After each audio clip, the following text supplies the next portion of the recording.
He did it so we would have free will, not controlling our decisions. And the result of that is we are subject to the good and evil of people. And even good people are subject to the bad things that happen. Preach it, Pastor, preach. That's right. Yeah, Nipsey also was anointed by Father God up above. Completed his mission, and he is now resting, right? Rest in peace to Nipsey Hussle, you know, the greatest man ever. Greatest black man in our history. Humble heart. Leaving up out of here. I want you to understand he impacts your life with a purpose that you must decide. Nipsey decided that purpose. There's the reason why, just off of a Grammy nomination, the last time that there was a funeral held in Staples that I know of was of maybe arguably the greatest entertainer ever.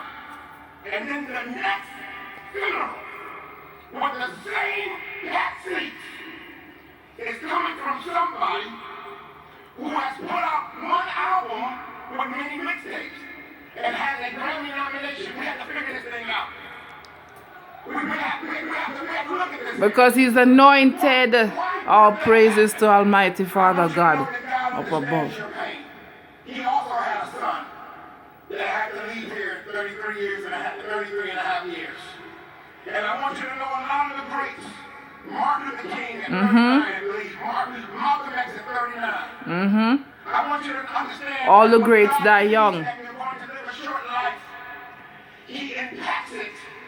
Nipsey lived in his 33 years what most of us won't do if we had 1,000 years. That's right. Yes.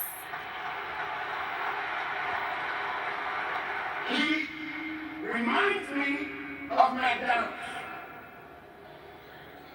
If you notice, McDonald's never ever go after another burger place, but other burger places come after McDonald's.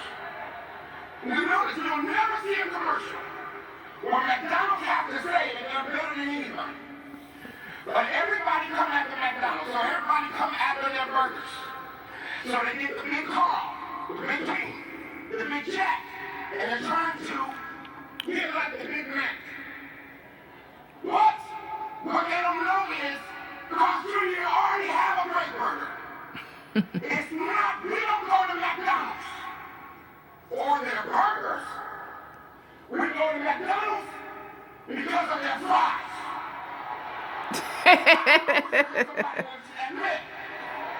You don't go there smelling burgers. You smell fries. And so we go to McDonald's because they have the full package. And that's what Nipsey did. He wasn't just a rapper. The rapper is the burger. Right. Yes. His community-driven mentality is his fries. Yes. It's the soda. It's the apple pie. It's the whole thing. And if you try to come up under him and say, I'm the next Nipsey, please don't do it with just a rap album. Yes. That's just the burger. That's just the vehicle to get you to the full meal. Now we have to look at the fact that he named his first album Victory Lap. That's something. He didn't wait until he had 10 albums. He named his first album Victory Lap. And Victory Lap is a lap that you take after you have established that you've won the race. It's not even a lap that's part of the race. It's not even a lap. It's not even a lap. Let me get straight. That's part of the race. It is a lap that you take after the race has been won. Why would he name this first? I want you to understand the divine thing that's happening here. He was showing us that it was not the album that gave him victory, but it was the road to the album Yes. that gave us the victory.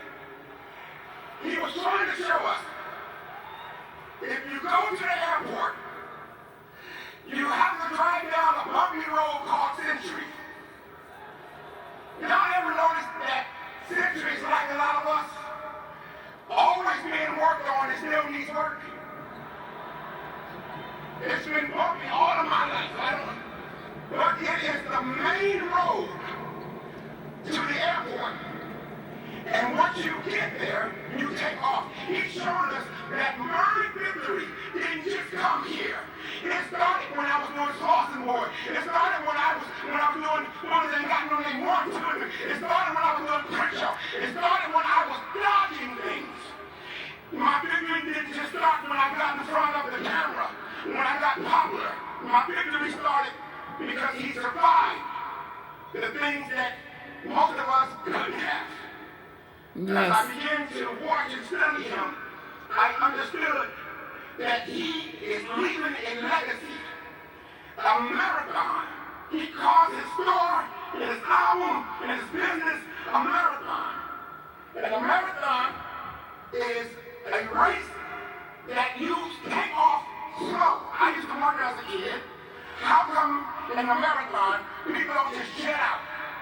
And I found out that the reason why they take off slow is because the race is not given to the swift, nor to the strong, but to the one that endures to the end. Yes. And Nipsey showed us exactly how to do that.